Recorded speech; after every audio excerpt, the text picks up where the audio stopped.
Astro பக்தி toss TV நேயர்கள் அனைவருக்கும் அநேக நமஸ்காரம். சக்தி ஜோதிட குழுவின் சார்பாக விஸ்வாவசு வருஷம் சித்திரை மாத பலன்களை பார்ப்பதற்காக அடியேன் சக்தி சுவாமி ஆகிய நானும்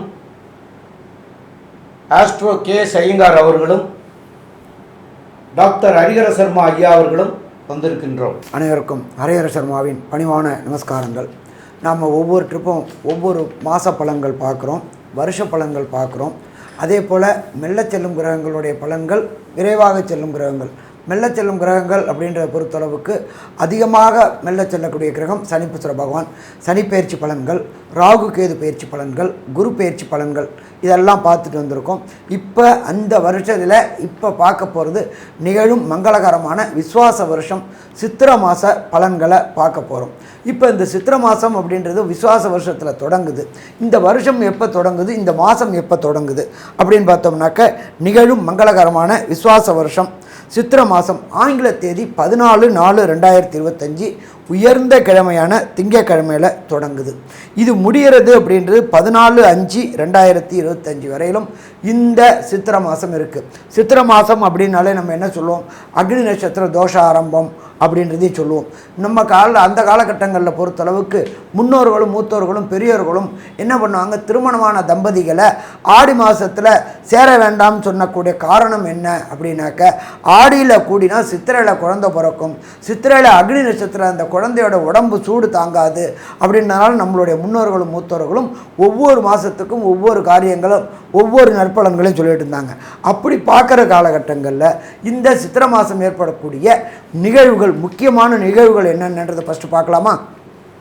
ஃபஸ்ட்டு 23/4/2025 வாஸ்து நாள். வாஸ்து நாள் அப்படின்றது வருஷத்துக்கு 8 நாள் தான் வரும்.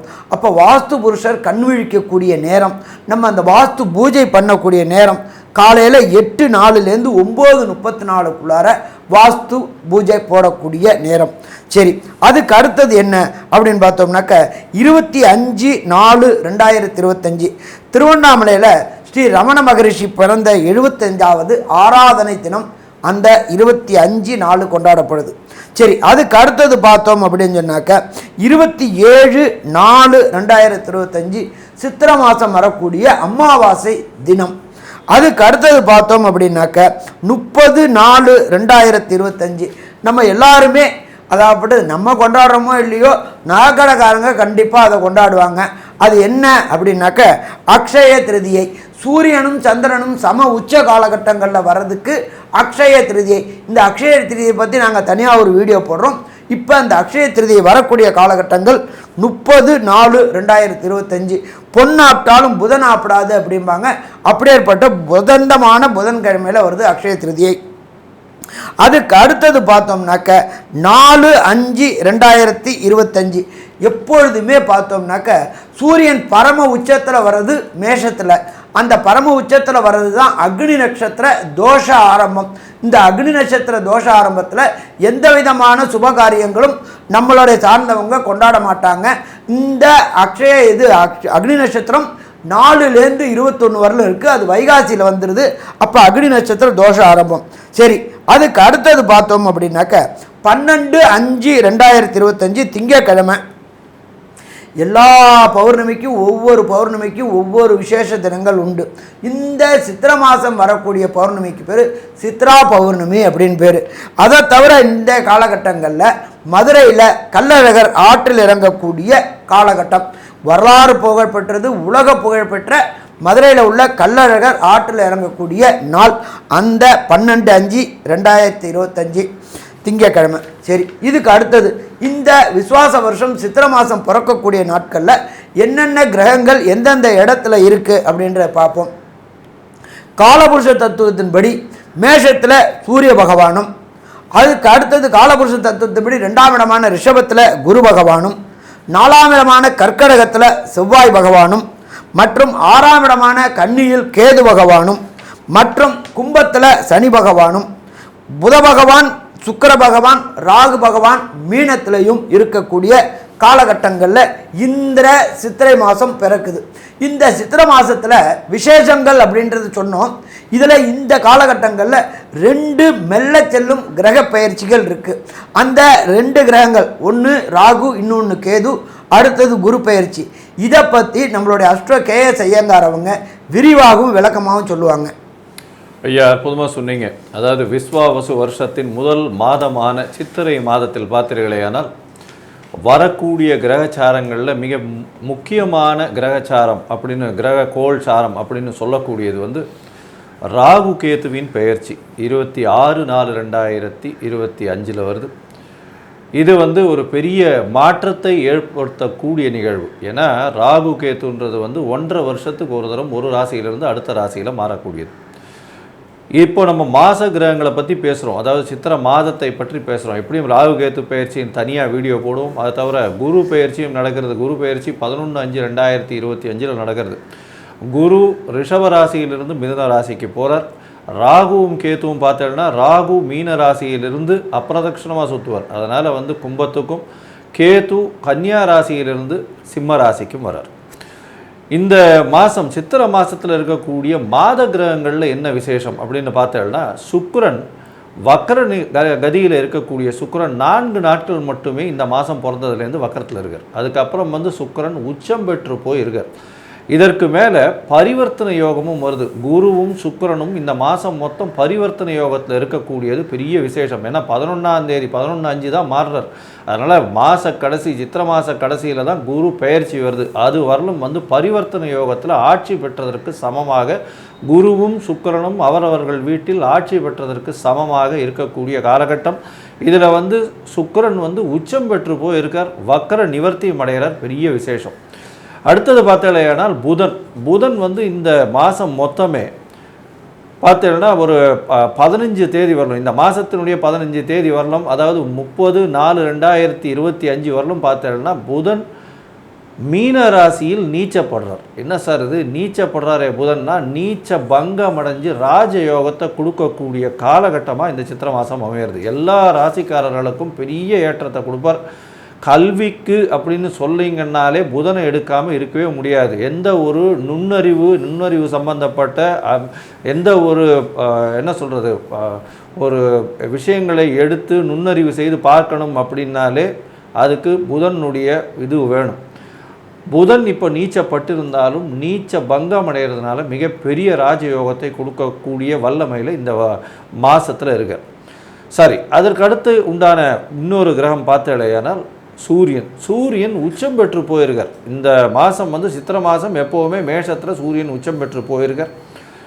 செவ்வாய் சூரியனுக்கு வீடு கொடுத்த செவ்வாய், அதாவது மேஷத்தினுடைய அதிபதியான செவ்வாய் பார்த்தோம்னா இந்த மாதம் மொத்தம் நீச்சப்பட்டு போயிருக்கார். இது வந்து இந்த மாதத்தினுடைய கோள் சாரத்தினுடைய முக்கியமான நிகழ்வுகள். ஏன்னா புதன் நீச்ச பங்கம் அடைகிறார், சுக்கிரன் உச்சம் பெற்று போயிருக்கார், பரிவர்த்தனை யோகம் அடைஞ்சிருக்கார். அது தவிர செவ்வாய் நீச்சம் பெற்று போயிருக்கார். செவ்வாய் வீட்டில் இருக்கக்கூடிய சூரியன் உச்சம் பெற்று போயிருக்கார். இதெல்லாம் வச்சு இந்த மாதத்தில் வரக்கூடிய மாற்றங்கள் ஒரு ராசிக்கும் எந்த அளவுக்கு ஏற்றத்தை கொடுக்கும், எந்த அளவு ஏமாற்றத்தை கொடுக்கும் அப்படின்றத மேஷம் முதல் மீனம் வரை ஒன்றொன்னாக இப்போ பார்க்கலாம். சிம்மராசி நேயர்கள், மக நட்சத்திரம் 1, 2, 3, 4 பாதங்களும், பூர நட்சத்திரம் 1, 2, 3, 4 பாதங்களும், உத்திர நட்சத்திரத்தில் 1 பாதமும் ஆக இந்த 9 பாதம் கொண்டவர்கள் சிம்மராசி நேயர்கள். சிம்மராசியினுடைய நேயர்களுடைய அதிபதி, சிம்மராசியினுடைய அதிபதி அப்படின்னு சொல்லக்கூடியவர் சூரிய பகவான். அந்த சூரிய பகவான் இப்போ வந்து இந்த சித்திரை மாதம், எல்லா வருஷமும் சித்திரை மாதத்தில் உங்களுடைய ராசிக்கு 9ஆம் இடமான மேசத்தில் அவர் உச்சநிலை அடைவது வழக்கம். அப்போ இந்த காலகட்டத்தில் என்னன்னு கேட்டிங்கன்னா, உங்களுடைய 3ஆம் இடத்து அதிபதியாகியவரும் 10ஆம் இடத்து அதிபதியாகிய சுக்கிர பகவானும் உச்ச நிலையில் இருக்கார். 2ஆம் இடத்து அதிபதியும் 10ஆம் இடத்து அதிபதியும் ஆகிய புதன் பகவான் நீச்சம் பெற்று அதே வீட்டில் 9ஆம் இடத்துல இருக்கார், 8ஆம் இடத்துல இருக்கிறாங்க. இந்த 8ஆம் இடத்துல இருந்து நீச்சம் அடைஞ்சாலும் சுக்கிரன் அங்கே உச்சம் பெற்றதுனால் நீச்ச பங்கம் அடைஞ்சு 2ஆம் இடத்து அதிபதி 8ஆம் இடத்தில் இருப்பதனால திடீர் பண வரவுகள் வர்றதுக்கு உண்டான வாய்ப்புகள் உங்களுக்கு மிக அதிகம். இது போக இந்த சுக்கிரனும் 10ஆம் இடத்து அதிபதியும் 10ஆம் இடத்துக்கு உண்டான சுக்கிரனும் 8ஆம் இடத்திற்கு உண்டான குரு பகவானும் பரிவர்த்தனை யோகத்தில் இருக்கிறதுனால் வேலை இல்லாமல் இருக்கிறவங்களுக்கு வேலை வாய்ப்புகள் கிடைக்கிறதுக்கு உண்டான வாய்ப்புகளையும் தரக்கூடிய காலமாக அமையும். ஆக மொத்தத்தில் வேலை வாய்ப்பு சீக்கிரமாக கிடைக்கக்கூடிய வாய்ப்புகளும் திடீர் பணவரவுகளும் ஏற்படக்கூடிய நிலைகளில் நல்ல நிலையாக இருக்கிறதுக்கு வாய்ப்புகள் மிக அதிகம். மேலும் உள்ள விவரங்களை நம்முடைய ஆஸ்ட்ரோ கே செய்யுங்கார் அவங்க சொல்லுவாங்க. ஐயா, அற்புதமாக சொன்னீங்க. ராசியில் இந்த மாதம் பார்த்தேன்னா கேத்து வந்துடுறார். உடல் நலத்தில் சற்று பின்னடைவு இருக்க செய்யும். அதனால் கொஞ்சம் ஜாகிரதையாக பார்த்துக்கிறது நல்லது. எதிர்பாலினத்தவரை நம்ப வேண்டாம். 7ஆம் இடத்தில் சனியும் ராகுவும் சேர்ந்து இருக்கக்கூடிய காலகட்டம் இந்த மாதத்தில். அதனால் எதிர்பாலினத்தவரையோ கூட்டு தொழிலோ கொஞ்சம் ஜாகிரதையாக இருக்கிறது ரொம்பவுமே நல்லது. கூட்டு தொழிலில் சற்று பின்னடைவு ஏற்படக்கூடிய காலகட்டமாக இருக்கும். வீட்டை விட்டு நாட்டை விட்டு வெளியில் போகக்கூடிய பாக்கியம் வரும். ஏன்னா 3ஆம் அதிபதி 8ஆம் இடத்தில் மறைந்து இருக்கக்கூடிய இடத்தில் உச்சம் பெற்று போயிருக்கார். அதனால் வெளிநாட்டில் இருக்கிறவங்களுக்கு பெரிய ஏற்றம்.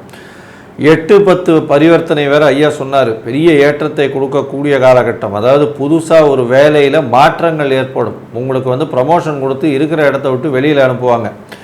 பண வரவிற்கு பஞ்சம் இருக்காது. ஏன்னா ராசிக்கு 2ஆம் அதிபதி நீச்சம் பட்டுட்டாரு. அப்புறம் எப்படி சார் பணம் வரும் அப்படின்னா, குருவின் பார்வை 2ஆம் இடத்துலையும் நீச்ச பங்கம் அடைஞ்ச புதன் 8ஆம் இடத்துலையும் இருக்காரு. அதனால் வெளிநாடு போகணுன்னு பார்த்துட்டு இருக்கவங்க கண்டிப்பாக வெளிநாடு போய் வேலை செய்யக்கூடிய வாய்ப்புகள் இந்த காலகட்டத்தில் உண்டு.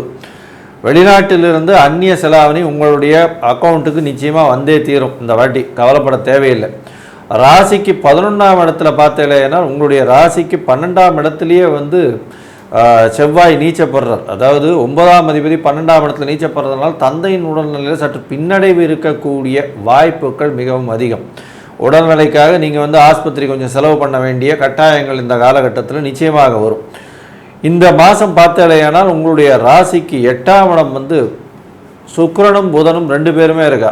8ஆம் இடத்தில் மறைந்த இடத்தில் புதன் இருந்தால் நிறைந்த கல்வியை கொடுப்பார்ன்றது ஜோதிட சாஸ்திரம் சொல்கிறது. இதன் மூலியமாக படிக்கக்கூடிய மாணவர்களுக்கு நல்ல ஒரு ஏற்றம் இருக்கக்கூடிய காலகட்டமாக இருக்கும். வெளிநாடு போய் படிக்கக்கூடிய பாக்கியம் நிச்சயமாக வரும். எதிர்பாலினத்தவரோடு கொஞ்சம் ஜாகிரதையாக இருக்கிறது ரொம்ப நல்லது. திருமண பாக்கியம் அப்படின்னு பார்க்கும்பொழுது சற்று பின்னடைவை ஏற்படுத்தும். உங்களுக்கு பார்த்தோன்னா குரு மாறினதுக்கு அப்புறம் திருமண பாக்கியம் வரும். அது அடுத்த மாதத்துக்கு மேலே தான் பார்க்க முடியும். இந்த மாதத்தில் அந்த அளவு ஏற்றத்தை உங்களுக்கு கொடுக்கறதுக்கு வாய்ப்புகள் இல்லை. தாயின் உடல்நிலையில் நல்ல ஒரு ஏற்றம் இருக்கக்கூடிய காலகட்டமாக அமைய போகிறது. இந்த மாதத்தில் பார்த்தீங்கன்னா செவ்வாயினுடைய மாற்றமும் புதனுடைய நீச்சம், இந்த 2 கிரகங்களும் நீச்சப்பட்டு போயிருக்கு. அதை தவிர சூரியன் உங்களுடைய ராசிநாதன் உச்சப்பட்டு போயிருக்கு. இதனால் வரக்கூடிய மாற்றங்கள் என்னென்ன அப்படின்றத ஐயா ஹரிஹர சர்மா கிட்ட கேட்போம். ஐயா நல்லா அற்புதமாக சொன்னீங்க. 2க்கும் 11 புத பகவான் எந்த இடத்துல போயிட்டு நீச்சம் அடைஞ்சிருக்காரு அப்படின்னா உங்களுடைய ராசிக்கு 8ஆம் இடத்துல 1. 8ஆம் இடம் அப்படின்றது மறைவு ஸ்தானம் 1. அதில் பார்த்தோம் அப்படின்னாக்க 3க்கும் 10க்கும் உடைய சுக்கிர பகவான் உச்சம் பெற்று இருக்கார். ஒரு உச்சம் பெற்ற கிரகமும் ஒரு நீச்சம் பெற்ற கிரகமும் ஒரே ராசியில் இருந்தால் அதற்கு பெயர் நீச பங்க ராஜயோகம் அப்படின்னு பேர்.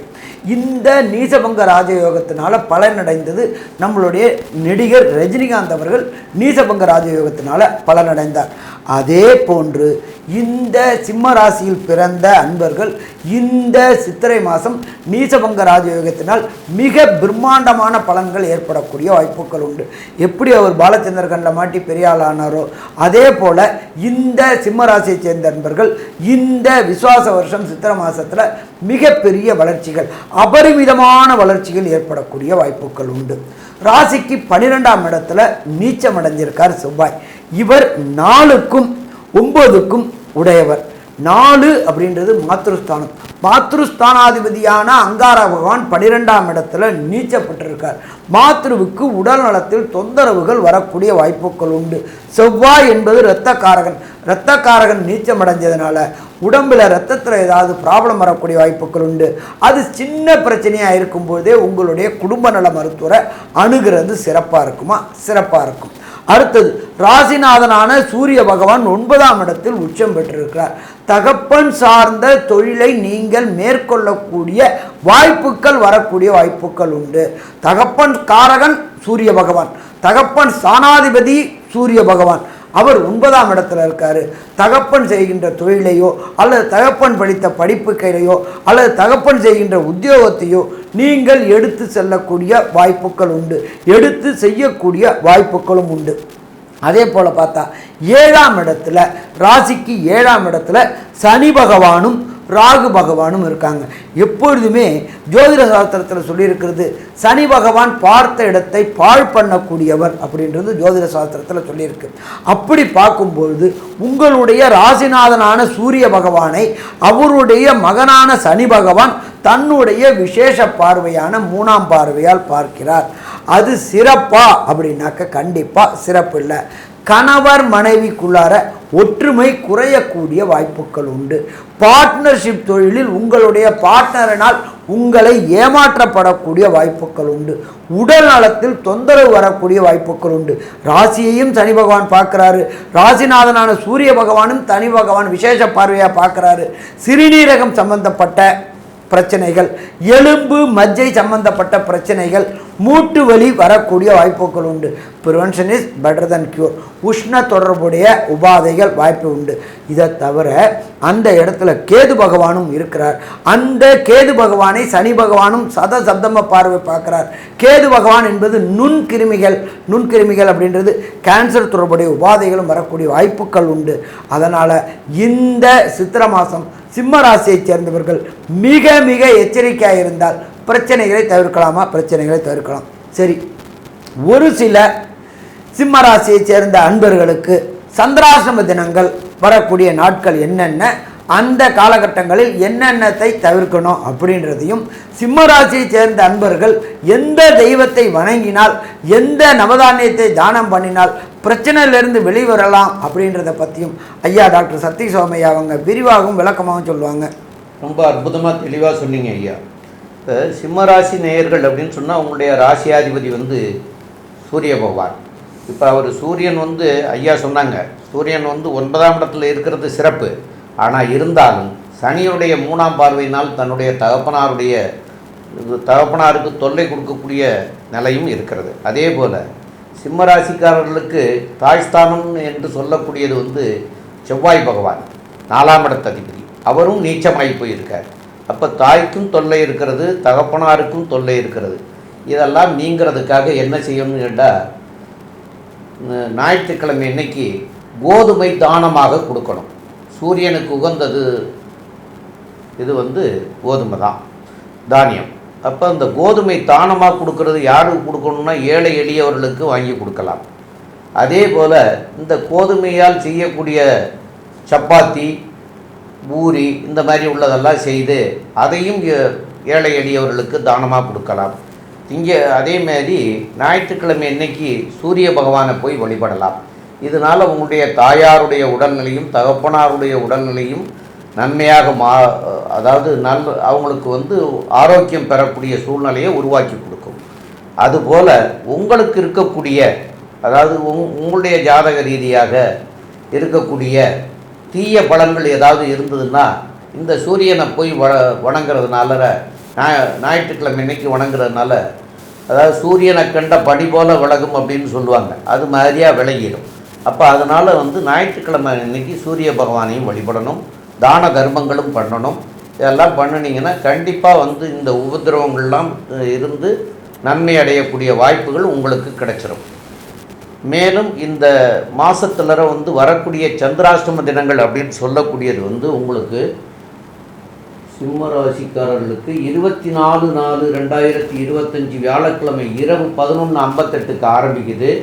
25/4/2025 வெள்ளிக்கிழமை, 26/5/2025 சனிக்கிழமை இரவு 2:40 வரைக்கும் இருக்குது. இந்த நாட்களில் இந்த காலகட்டங்களில் பொதுவாக வந்து பயணங்கள் எதுவும் செய்ய வேண்டாம். வெளியூர் வெளிநாடு எங்கேயா இருந்தாலும் பயணங்கள் செய்ய வேண்டாம். அதே போல் புதிய முயற்சிகள் எதுவும் எடுத்துக்க வேண்டாம். இதெல்லாம் பண்ணாமல் இருக்கிறது நல்லது. ஏன்னு கேட்டால் இந்த சந்திராஷ்டம தினங்களில் அதாவது உங்களுடைய ராசிக்கு 8ஆம் இடத்துல சஞ்சரிக்கிறார் சந்திர பகவான். சந்திரன் அப்படின்னு சொல்லக்கூடியவர் வந்து மூளைக்கு அதிபதியாக இருப்பவர். அந்த மூளையில் வந்து உங்களை மாற்று கருத்துக்களை செய்யக்கூடிய சூழ்நிலையெல்லாம் உருவாக்கிடுவார். அதனால தான் இந்த நாட்களை தவிர்க்கணும் அப்படின்னு சொல்கிறோம். அப்படி செய்துட்டிங்கன்னா அதுக்காக உண்டான தீய பலன்கள் எப்போ வரும் அப்படின்னு கேட்டால், 6 மாதமோ 1 வருஷமோ கழித்து இதுக்கு உண்டான தீய பலன்கள் வரும். அப்போது அந்த தீய பலன்கள் வரக்கூடாது அப்படிங்கிறதுக்காக இன்றைக்கி இந்த 2.25 நாட்களை நம்ம தவிர்க்கிறது மிக மிக நல்லது. அதனால் அவசியம் தவிர்த்துக்கிறங்க. மேலும் உள்ள விஷயங்களை பற்றி நம்முடைய ஆஸ்ட்ரோ கேஎஸ் ஐயங்கார் அவங்க சொல்லுவாங்க. ஐயா, சிம்மராசியை பொறுத்தவரை உடல் நலத்தில் சற்று பின்னடைவு, கூட்டு தொழிலில் ஜாகிரதையாக இருக்கிறது நல்லது. பார்ட்னர், அதாவது ஆப்போசிட் செக்ஸ்ன்னு சொல்லக்கூடிய அவர்களை நம்புவது சரியல்ல. ஏன்னா எதிர்பாலினத்தவர் மூலியம் நிச்சயமான பிரச்சனைகள் வரும். முயற்சிகள், வெளிநாடு போவதற்கு முயற்சி செய்தால் கண்டிப்பாக வெளிநாடு செல்லக்கூடிய பாக்கியம் உண்டு. படிக்கக்கூடிய மாணவர்களுக்கு சற்று பின்னடைவு இருக்கவே கூடிய வாய்ப்புகள் நிச்சயமாக இருக்கும். போட்டித் தேர்வில் சில பிரச்சனைகள் வரக்கூடிய வாய்ப்புகள் உண்டு. எடுத்த காரியங்களில் சற்று பின்னடைவு இருக்கும். பண வரவிற்கு பஞ்சம் இருக்காது. வெளிநாடு போய் பணம் சம்பாதிக்கக்கூடிய பாக்கியம் வரும். தொழிலில் மூலதனம் அதிகம் போட தேவையில்லை. சொந்த தொழிலில் மூலதனம் அதிகம் போட தேவையில்லை. வேலை செய்யும் இடத்தில் உங்களுக்கு ப்ரமோஷன் கிடைக்கும், ஏற்றம் கிடைக்கும். அதுவும் இந்த சிம்மராசிக்காரர்கள், அரசு அலுவலர்கள், அரசு சம்பந்தப்பட்ட வேலை செய்பவர்கள், அரசு கான்ட்ராக்ட் எடுத்து வியாபாரம் செய்பவர்கள், அதை தவிர பெரிய மால் அந்த மாதிரியான பெரிய கன்ஸ்ட்ரக்ஷன் துறையில் இருக்கிறவங்க, அரசியல்வாதிகள், அமைச்சர்கள், இந்த மாதிரியான விஷயங்கள் இருக்கிறவங்க ரொம்ப ஜாகிரதையாக இருக்கிறது நல்லது. ஏன்னா உடல் நலத்தில் பின்னடைவு நிச்சயமாக வரக்கூடிய காலகட்டமாக இருக்குது. இந்த காலகட்டத்தில் ரொம்ப ஜாகிரதையாகவும் இருக்கிறது. அதாவது விஸ்வாச வருஷம் சித்திரை மாதத்தில் ரொம்ப ஜாகிரதையாக இருக்கிறது ரொம்பவும் நல்லது. பணவரவிற்கு பஞ்சம் இருக்காது. குடும்பத்தில் சற்று அமைதி குலையக்கூடிய காலகட்டமாக இருக்கும். தூக்கம் கெடக்கூடிய வாய்ப்புகள் மிகவும் அதிகமாக இருக்கும். மொத்தத்தில் இந்த விஸ்வாவசு வருஷம் சித்திரை மாதம் ஒரு பெரிய ஏற்றத்தை கொடுக்காது. இந்த சிம்மராசிக்காரர்களுக்கு மிதமான மாதமாக அமையும் அப்படின்னு சக்தி ஜோதிட குழு சொல்லுது. நன்றி, நமஸ்காரம்.